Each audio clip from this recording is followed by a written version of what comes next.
Seja muito bem-vindo, seja muito bem-vinda ao programa Olho do Dono Engorda Mais. Aqui nós discutimos estratégias de como aumentar o lucro no confinamento ganhando eficiência produtiva. E o programa de hoje vem com uma programação, uma provocação, na verdade, desde o começo, que é tudo que você realmente coloca no coxo vira carne. E para falar desse conceito, eu vou entrar na parte da conversão alimentar. Quando eu falo em conversão alimentar, significa dizer que realmente o animal, para que ele aproveite aquele material que está ali no coxo, que você formulou, que você comprou, que você já fez um estudo da melhor dieta, da melhor composição de dieta, depois que essa dieta chegou no coxo, o animal realmente precisa consumir ela. Então, nos seres humanos, muitas vezes a gente vê dietas e tipos de dietas. E por que as dietas não dão certo? Porque as pessoas não consomem, precisa consumir. No confinamento é a mesma coisa. Os bois, se eles não consumirem o que estava previsto para que eles consumissem, então o resultado não chega. Porque, na verdade, existem alguns fatores que influenciam negativamente. E depois do consumo, uma outra coisa que precisa acontecer de forma efetiva é o processo digestivo. E o processo digestivo do ruminante é complexo. E o rumen está ali no meio do caminho, é a nossa grande usina de produção de energia, e nós temos que ter muito foco no rumen ali para conseguir otimizar, para conseguir fazer com que isso funcione bem. Então, o animal tem que consumir a ração, depois ele tem que digerir essa ração, e aí ele vai transformar ração em carne. Carne é bom para nós, é importante, é o nosso lucro, é o nosso negócio. E o animal pode sofrer influência de duas partes importantes. A primeira são os fatores externos, a influência do ambiente externo no consumo da ração. Muito calor, condições inadequadas de distribuição de animais dentro das baias de confinamento, muito barro, coisas que dificultam esse animal de chegar até no coxo. Então, a influência do ambiente externo. E depois a influência do ambiente interno, que nós estamos falando de ambiente ruminal, e aí do equilíbrio do rumen, onde o pH é muito importante. Se dificulta demais esse pH, a gente já sabe os problemas de subacidose que vão afetar diretamente o consumo. Agora, por que eu resolvi trazer esse tema hoje? Nem tudo que você coloca no coxo vira carne. Porque nós estamos passando por um momento muito difícil da pecuária, uma grande desvalorização da arroba do boi gordo, e muitas vezes a nossa atenção, o nosso foco vai só nessa parte. E aí? E aí eu deixo de prestar atenção dentro de casa, eu deixo de fazer a lição de casa.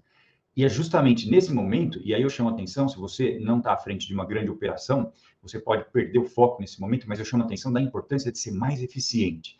Ser mais eficiente num momento de maior dificuldade. Olhar mais de perto, estar mais presente dentro do negócio. E ser mais eficiente e olhar mais de perto significa atuar nos fatores de dentro da porteira, nos fatores que efetivamente vão fazer a diferença. Sempre olhar a solução. A gente tem uma tendência natural do ser humano que é olhar para o problema. Isso vale em qualquer área da nossa vida. E quando nós estamos falando de negócio, de um sistema de produção, eu tenho que atuar de forma profissional. Eu tenho que olhar realmente mais de perto, sempre pensando em solução. Por quê? O que funcionava antes, não necessariamente vai continuar funcionando agora. Nós temos muitos exemplos aqui. Se você olhar para trás aí na história do teu confinamento, você vai lembrar da época que muitas vezes bagaço de cana era doado, não tinha nem custo, então funcionava muito. E hoje em dia, com tudo muito valorizado, o que você usava antes pode não ser suficiente para te levar ao mesmo lucro que você tinha. Então, por exemplo, quando eu falo em milho é o principal grão usado em todos os confinamentos, você sabe disso, a principal fonte de energia para o boi, mas esse milho que muitas vezes ele é oferecido in natura, o fubá, que a gente mais vê por aí, é milho fubá. Servia antes. E agora? É bom usar milho fubá ainda? Se eu falar que não, talvez você me critique, talvez fale, Marcelo, mas como você pode falar isso olhando, conhecendo a realidade da maioria dos confinamentos no Brasil? Eu posso falar isso porque a gente já sabe que hoje o milho ele precisa ser processado para aumentar de 10 a 15% na digestibilidade desse milho, para esse milho virar carne.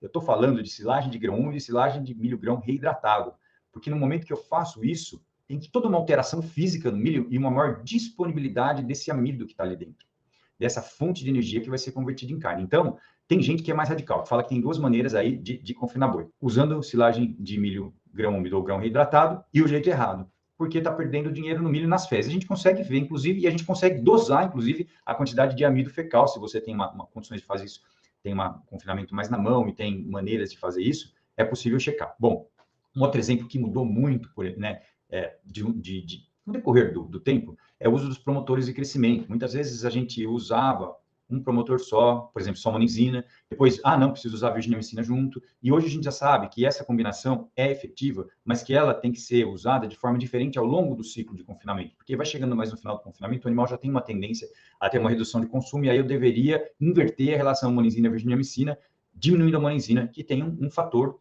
importante, um efeito importante na redução do consumo. Então, coisas que funcionavam muito bem antes e funcionam de uma certa forma, mas se eu quero que tudo que eu coloco no coxo vira carne, hoje eu tenho que olhar para esse tipo de ajuste, para esse tipo de realidade, de situação. Por exemplo, outra coisa que não se olhava e a gente está olhando, fornecimento de microminerais para qualidade de casco no confinamento. Olha que importante, animal ficando pesado. Você tem problema de casco no teu confinamento?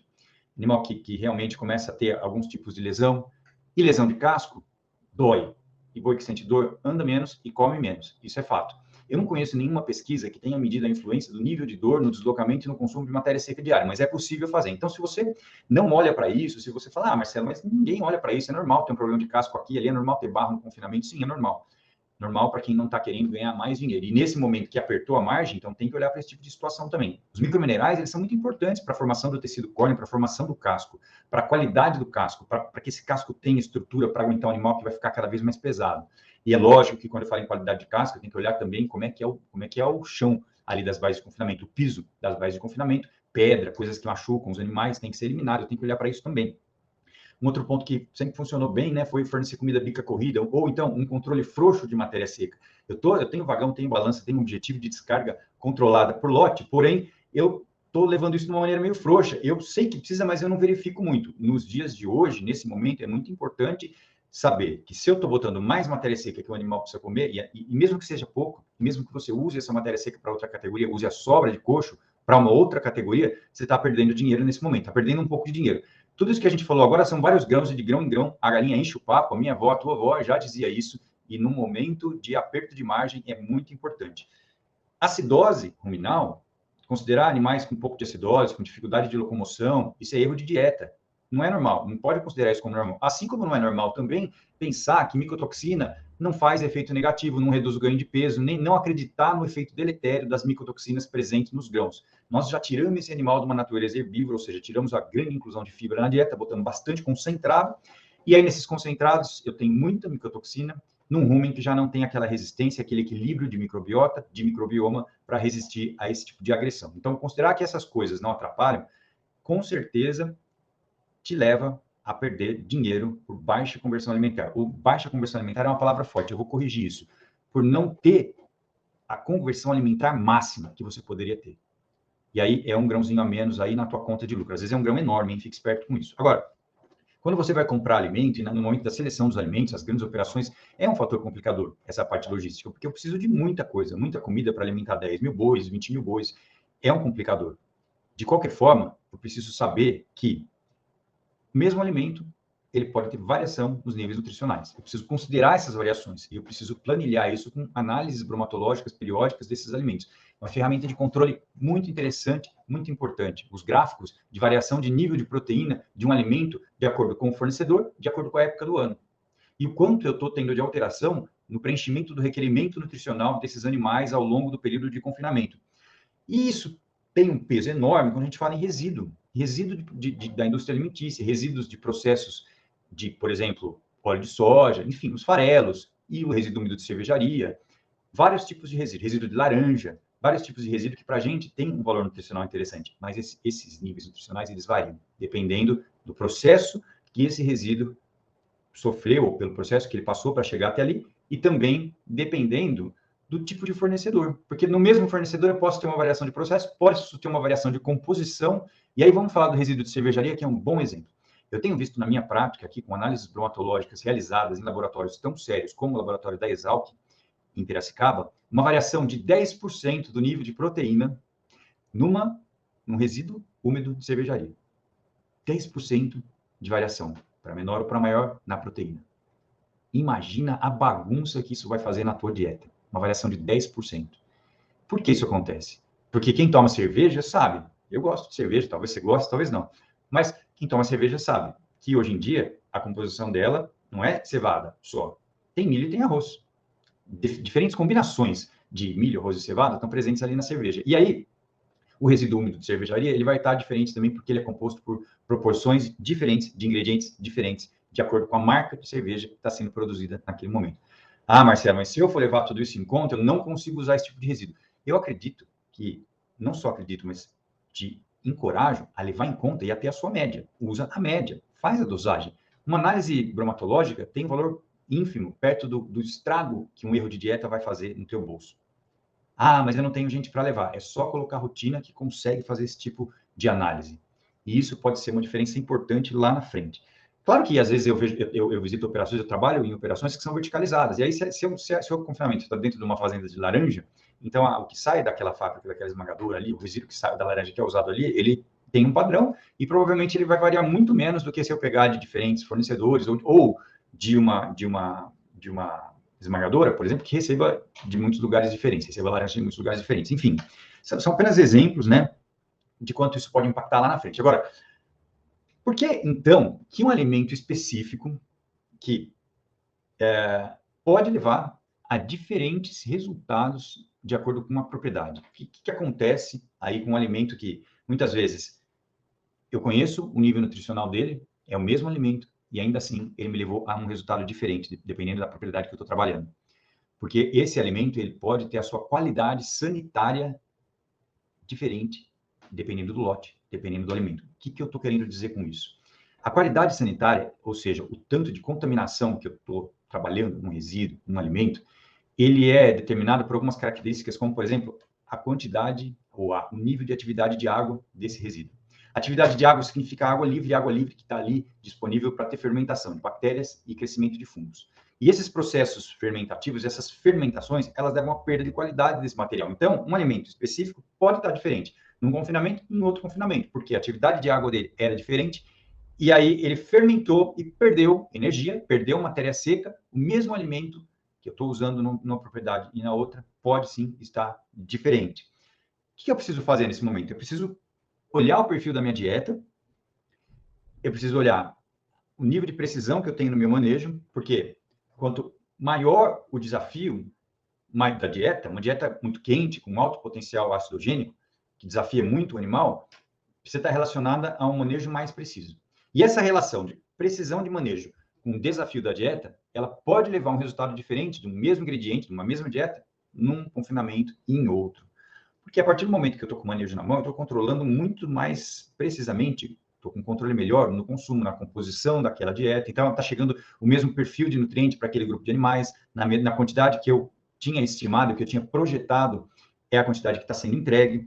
Eu tenho um bom manejo de coxo, eu tenho uma boa leitura de coxo, eu tenho um bom ajuste diário de fornecimento e eu acompanho o score de fezes. Então, o controle fino, o ajuste fino, ele acontece de uma forma importante, ele colabora de uma forma importante para o resultado, principalmente quando eu estou trabalhando com uma dieta com maior potencial de gerar ácidos. Porque eu sei o que eu estou fazendo, eu conheço, então ela está balanceada e ela está sendo entregue na medida certa. Bom,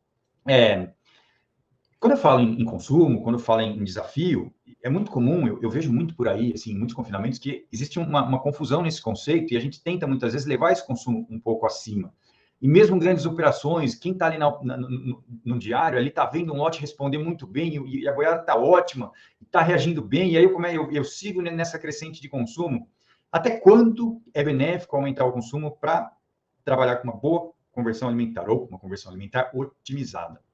Talvez maximizada seja uma palavra que defina. Eu posso aumentar, tem uma linha de trabalho, de pesquisadores que fala que você não deveria fornecer mais que 13,5 kg de matéria seca. E aí essa turma não considera muito a relação percentual do peso vivo, considera mais o fornecimento, um boi adulto que está irado, que está ali no confinamento, que já passou dos seus 500 quilos, que já fez uma adaptação bem feita, que está lá beirando 520, 600 quilos, esse animal não deveria comer mais que 13,5% de matéria seca, e quando você passa isso, ele tende a cair depois. Tem gente que acredita muito nisso. Eu não vou passar isso como uma receita de bolo, mas eu vou te dizer o seguinte: você está controlando, está aumentando, está sabendo quanto está sendo fornecido de matéria seca, e você está olhando o histórico, você está olhando quanto esses animais vêm consumindo, você conhece o perfil da tua dieta, então você sabe, você sente pela resposta desses animais e pelo score de fezes o quanto você consegue aumentar. E aí, se esse aumento ele é gradativo e dia a dia, logo você vai pegar algum momento onde isso estaciona e aí você tem que parar. Então, conhecer a tua realidade, acompanhar de perto, ter métrica, olhar o teu histórico, é a receita para saber, para acertar nesse ajuste diário de trato, aí, levando os animais a um ponto ótimo de consumo. Um outro desafio interessante, e que é comum, é premissa de confinamento, mas eu preciso falar nisso aqui para aprofundar um pouco mais esse assunto. Talvez você que está aqui com a gente hoje está à frente de uma operação muito grande e isso significa que você é um faixa preta dos confinamentos. Então, para poder chegar numa informação que vai ser útil para você, eu preciso começar aqui do começo. Eu preciso ter FDN fisicamente efetivo, você sabe disso, nas suas dietas, para garantir a ruminação. Então, para conseguir fazer com que esse animal tenha uma produção de saliva, e isso ajuda no meu controle de pH. Mas eu quero que ele coma a maior quantidade possível de alimento concentrado, que tem mais poder de converter, de gerar um ganho de peso, um ganho de carcaça maior lá na frente. Então, a partir do momento que eu tenho isso como premissa, o que o animal não está consumindo, o que está ficando um pouco no coxo, não vira carne, certo? Não vai ser convertido. Então, problemas de fibra longa, problemas de corte de silagem, às vezes a gente tem como normal, diante do desafio, fazer silagem é uma operação de guerra, né?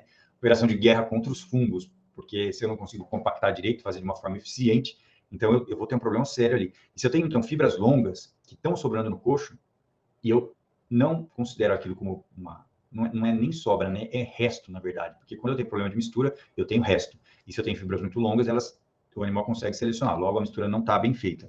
E está errado. Não vira carne. Então, eu tenho que saber quanto que isso realmente está sobrando. Por isso que é importante usar a peneira. Você conhece a Penn State e as adaptações que existem aí? Se você não conhece, se você não é técnico, você deveria conversar com o seu técnico a respeito do uso dessas peneiras para determinar o teor de FDN fisicamente efetivo da sua dieta e ajustar isso. Sem esse ajuste, como é que você consegue trabalhar no limite de redução de FDN e no adensamento energético da dieta? Talvez você tenha aí 2.000 bois, 3.000 bois, e esse ponto é um ponto de controle importante, a frequência do uso da peneira nas dietas, primeiro nos volumosos, depois nas dietas, para entender o que está acontecendo. E aí, para quem já é faixa preta, para quem já faz isso, eu vou te dar uma ideia aqui e, ao mesmo tempo, um desafio, que é gostar muito de controle, que é gostar muito de planilha, que é ter braço para fazer isso, ter equipe. Talvez você não tenha, talvez você tenha equipe que consiga te proporcionar esse tipo de dado para te chegar nesse nível de análise de competência aí da tua operação. Então, é o seguinte, se você sabe, faz o registro diário, usa as peneiras, por exemplo, para fazer um registro diário do FDN fisicamente efetivo da dieta e bota isso num gráfico, você vai conseguir perceber uma oscilação. Ao mesmo tempo, você vai correlacionar esse FDN fisicamente efetivo da dieta com o consumo de matéria seca daquele dia. Então, vai ter uma curva que ela vai ter um comportamento durante o ciclo de confinamento. E, finalmente, você vai fazer uma leitura do score de fezes. Como assim? Leitura por amostragem, dentro das baias, de manhã, enfim. Eu acho que você já tem isso como prática aí no confinamento, mas você vai anotar. E aí você vai correlacionar problema de score, incidência de problema de score de fezes com consumo de matéria seca, com FDN fisicamente efetivo diário e com teor de amido fecal. Nesse momento, você consegue saber se você está no ponto ótimo mesmo de digestibilidade, de transformação, de ração em carne, de conversão alimentar, de eficiência biológica. Vai te dar muita ferramenta para fazer pequenos ajustes na dieta. Muitas vezes vai te questionar, se você ainda não usa silagem de milho grão úmido, vai te dar um indício ou números reais e palpáveis, tangíveis, que te justifica essa operação. Talvez vai te levar a refletir em fontes alternativas de energia na dieta, em alternar fontes de energia, mesmo que isso pareça e que o programa de formulação não aconselhe. Programas de formulação são excelentes, existem ótimos programas, como o RLM, da Exalc, por exemplo, mas a inteligência é humana. O conhecimento do animal, da tua realidade, do teu manejo é teu. E aí você consegue, muitas vezes você precisa, na realidade, interpretar de forma diferente o que você vê ali no programa de formulação. Agora, as causas mais comuns de problemas digestivos nos confinamentos são os erros na dieta, claro, eu tenho que falar disso, tanto o erro de FDN, quanto o erro de amido, quanto o erro de efetividade dessa dieta, quanto o erro da inclusão de promotores ou uso inadequado de promotores de crescimento, que não vai trabalhar efetivamente na seleção das melhores bactérias, das que mais colaboram, que não vai conseguir evitar a queda do pH, que vai levar aos níveis subclínicos de acidose ruminal. Depois, problemas na mistura, que obviamente é uma coisa que a gente nem fala, né? Talvez você não tenha esse tipo de problema, a tua operação já é grande. Talvez você precise só dar uma conferida para ver se realmente todos os operadores de trato aí estão fazendo da mesma forma. Se você tem um padrão muito bom de qualidade de mistura, vale a pena checar. E uma outra coisa, por exemplo, as variações no fornecimento. E às vezes você fala, não, Marcelo, mas aqui é muito redondo, eu faço 6 tratos por dia, é muito redondo. Quando quebra um equipamento, quando quebra uma pá carregadeira, quando quebra um caminhão de trato, um vagão de trato, você tem um plano de contingência, você aciona um alarme, no mesmo momento você tem um equipamento reserva que chega ali, carrega e serve a dieta e consegue atender no mesmo horário, com uma pouca variação de horário. Hoje em dia já existem indícios que você não deveria variar mais de 10 minutos no horário de cada trato, todo dia. Claro que isso é uma tendência à perfeição, mas você tem que considerar uma meta. Agora, se você não tem um plano de contingência e aí simplesmente quebra um equipamento, você não sabe o que necessariamente você vai fazer naquele momento. Então, você vai atrasar um trato.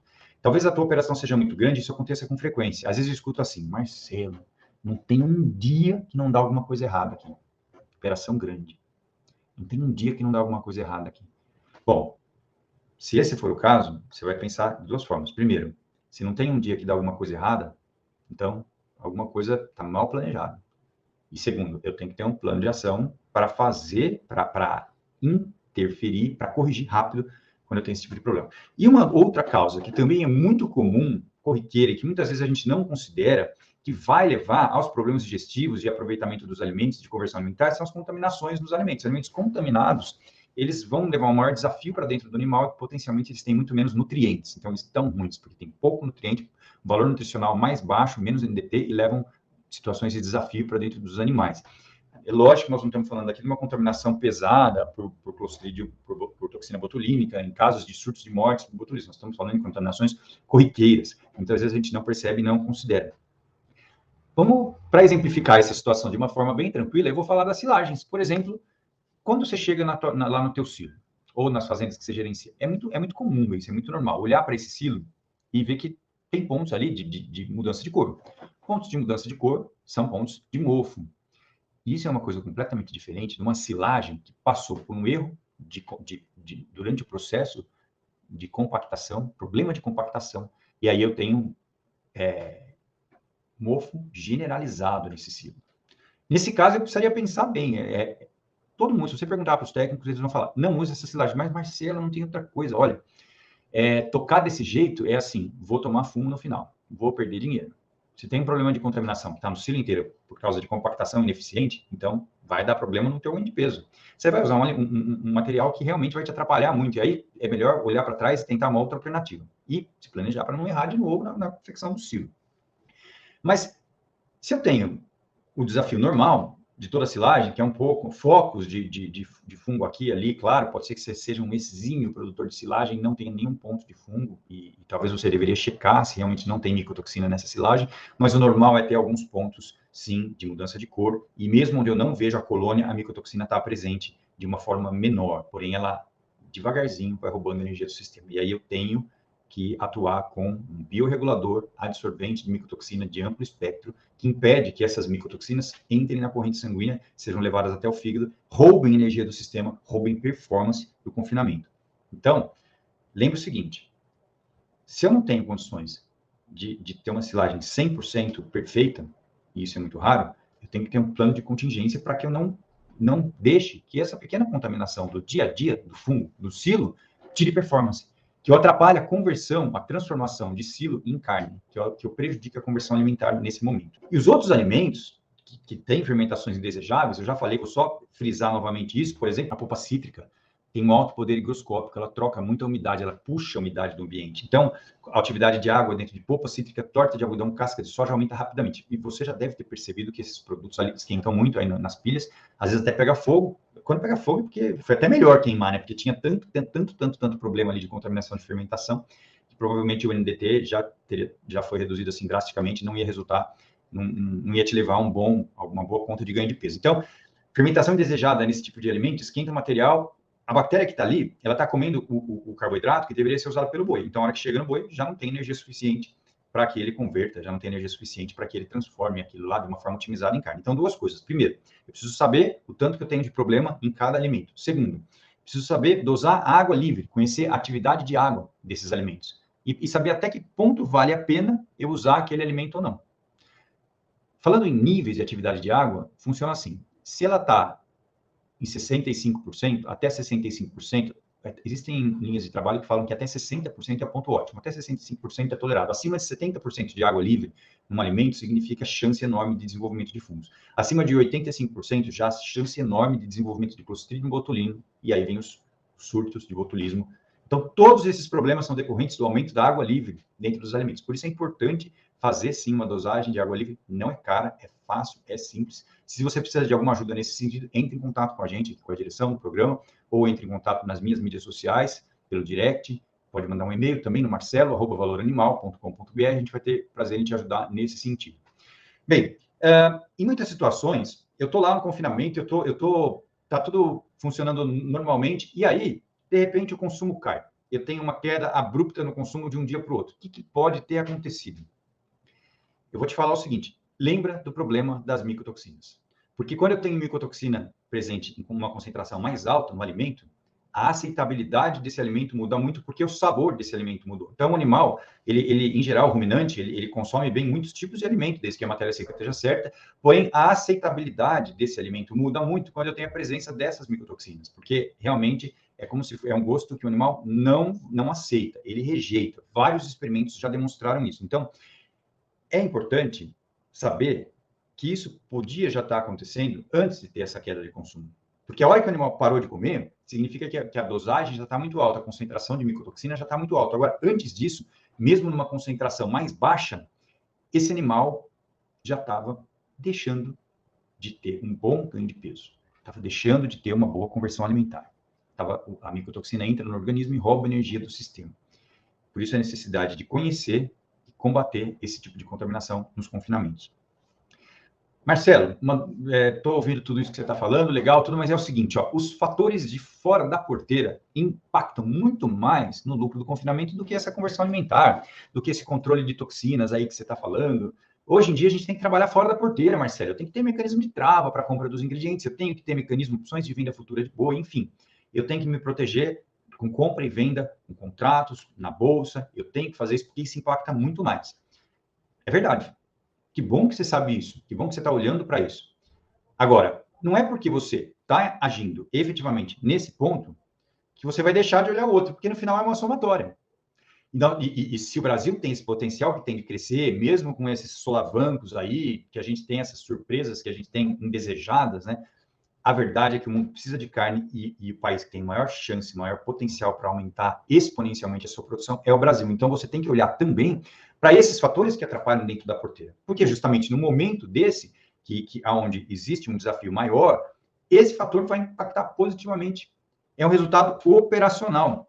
Melhora a tua margem operacional. E muitas vezes vai te levar a um aumento de ganho de peso e de lucro operacional de até 50%, ou mais que 50%. Eu vou contar para vocês, um pouquinho mais para frente, um caso recente, onde nós entramos com esse tipo de solução e o resultado a que isso chegou. O resultado que nós obtivemos com esse tipo de ação. Se você trabalha hoje com o mesmo padrão de animais, usa o mesmo material, os mesmos alimentos para compor a dieta, tem um bom manejo, tem um bom controle, por que você não chega no mesmo resultado sempre? O que te atrapalha para chegar no mesmo resultado sempre? O que te impede de chegar no mesmo resultado sempre? Porque os alimentos que você está usando, apesar de serem os mesmos, eles estão diferentes. Logo, é aí que você tem que agir. Saber que o mesmo alimento pode ter uma característica, uma composição e níveis nutricionais diferentes por problemas que ele sofreu durante, até no campo, colheita, secagem, armazenagem, antes de chegar no teu confinamento e armazenagem. Então, se tudo isso está igual, está padrão, e você não chega no mesmo resultado, o problema está nos alimentos, que estão diferentes. Isso fica realmente bem nítido, porque exatamente o que eu ia falar para vocês. Uma das fazendas que eu acompanho, no ano de 2017, precisamente, no 45º dia do ciclo, eu fui chamado porque foi notado um problema de score de fezes. E esse problema ele foi notado um dia, provavelmente no dia seguinte, de alguma coisa que mudou ali naquele confinamento. E aí nós fomos lá, fizemos uma análise de situação, rastreamos tudo e detectamos um problema físico numa polpa cítrica que tinha chegado, e mesmo assim coletamos uma amostra dos outros ingredientes da dieta e mandamos para o laboratório para fazer bromatológica, atividade de água e presença de micotoxinas, dosagem de micotoxinas. Só que tem o seguinte, naquela época os laboratórios demoravam 3 semanas para mandar o resultado, porque as análises de micotoxina, elas não eram tão simples de serem feitas, hoje já são. Mas naquela época, em 2017, eu teria 3 semanas de espera. Pela minha experiência e pela confiança que o produtor tem no nosso trabalho, eu falei, Guido, vamos começar a combater agora, porque se a gente for esperar análise, a gente vai perder 3 semanas. E nós já estamos no 45º dia do ciclo. Ele falou, não, vamos fazer já. Não tá bom, estou vendo que não tá bom, os animais estão mostrando, eu estou com um problema nítido aqui no confinamento. E aí a gente entrou com uma estratégia de combate. E aí, muito bem, na hora que chegou o resultado das análises, realmente tinha micotoxina, não só na polpa, mas também na cevada, e também na silagem, e um pouco também no milho. E elas têm um efeito sinérgico. Quando tem mais de um tipo de micotoxina, o efeito danoso ele é potencializado. Mais de uma, redução no ganho de peso ela é menor. Então, é um efeito sinérgico. Na verdade, eu nem sei se a palavra sinérgica é certa, porque elas juntas, elas fazem mais mal. Exatamente isso. Uma sinergia para prejudicar o ganho de peso. Bom, e aí que com aquele absorvente que era de amplo espectro, que a gente veio a descobrir depois que ele também tinha o poder de fazer biorregulação, porque tem um pré-biótico e um probiótico, um dos lotes, nós tivemos um aumento de ganho de peso de 742 gramas por dia, em um dos lotes. Todos os lotes tiveram um aumento circunstancial de ganho de peso, a média foi 20%, mas um dos lotes ganhou 742 gramas adicionais do 46º dia até o final do ciclo. E isso, para a gente, é muito nítido, é uma resposta muito nítida da capacidade que nós tivemos de neutralizar essas toxinas que estavam presentes ali naqueles alimentos. Se os animais não tivessem tido o problema de score de fezes, potencialmente ia acontecer o que acontece na maioria das propriedades. Eu tenho micotoxina em 100% dos concentrados, porque o desafio no Brasil de clima é grande, e eu, como técnico, já analisei centenas de análises de alimentos e todas elas têm algum tipo de contaminação por micotoxina. Se a gente não tivesse tido problema clínico, provavelmente ia acontecer o que sempre acontece, que a gente não sabe dessa situação e deixa de ganhar dinheiro, perde de 15% a 20% de ganho de peso devido à presença dessas micotoxinas. Isso já é provado e comprovado em todas as espécies animais que têm uma alta ingestão de grãos, como, por exemplo, os frangos, os suínos, e agora, nos confinamentos, isso está sendo mostrado, e apenas 5% dos confinamentos brasileiros hoje adotam conhecem esse tipo de problema e adotam tecnologias para combater esse tipo de problema. Como você, que está aqui com a gente hoje, tem perdido rentabilidade da tua operação? O que você faz que te leva a perder rentabilidade da operação hoje? Primeiro, quando você não avalia adequadamente o que você tem na mão, quando você não faz essas análises periodicamente, quando você precisa comprar alimentos com valor de matéria seca mais interessante, e isso é uma perseguição. Claro que nós precisamos tentar reduzir o custo, mas o que você tem que olhar, e eu sei que você já faz isso, é o valor da arroba engordada. Para ter uma boa previsão de valor de arroba engordada, eu tenho que ter uma boa previsão de ganho de peso. Para ter uma boa previsão de ganho de peso, eu tenho que conhecer os alimentos, conhecer os níveis nutricionais, adequar, alimentar a matriz de cada alimento no meu programa de formulação, levar inteligência para o programa de formulação. E aí eu consigo prever melhor, ter uma previsão bem assertiva do meu ganho de peso. Então, o conhecimento, ele é importante. E se você não acompanha de perto, essa lacuna fica. Você perde dinheiro, perde rentabilidade. Se você não neutraliza o efeito dessas contaminações no seu confinamento, você está deixando dinheiro na mesa hoje.